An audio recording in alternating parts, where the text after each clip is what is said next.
When you're making a multi-layered design, you may need to resize the content of a layer, as opposed to resizing the entire image. To do that, you'll use a transform command. If you're following along, you can use this image from the practice files for this tutorial, or you can use your own multi-layered image. Let's say that we want to make this photo of sewing tools smaller. The first step is to go to the Layers panel and select the layer that contains that photo, which is the Tools Photo layer.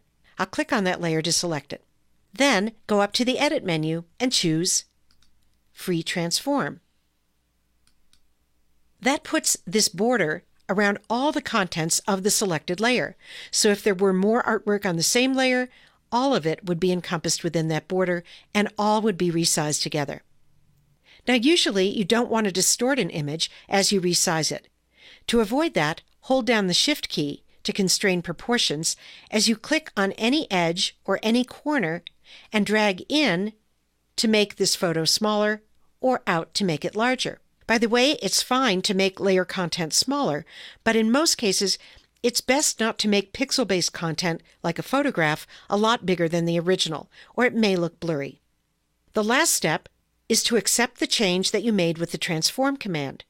One way to do that is to go up to the options bar and click the big check mark that appears there whenever you use Free Transform.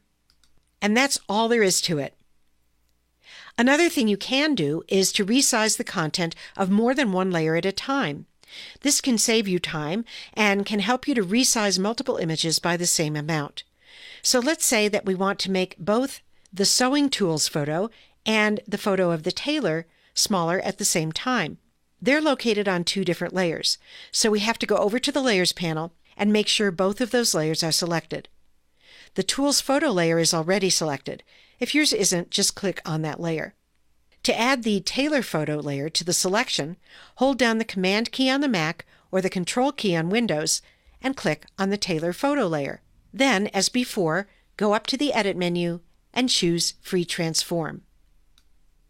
Hold down the Shift key and click on any edge or any corner of the border that surrounds both of the images on both selected layers. Drag inward to make both photos smaller at the same time. And when you're done, go up to the options bar and click the big check mark to accept that change. So that's how to resize layers with Free Transform. Please don't confuse this technique with resizing an entire image, which is done with the Image Size command in the Image menu, as you learned in another tutorial in this series.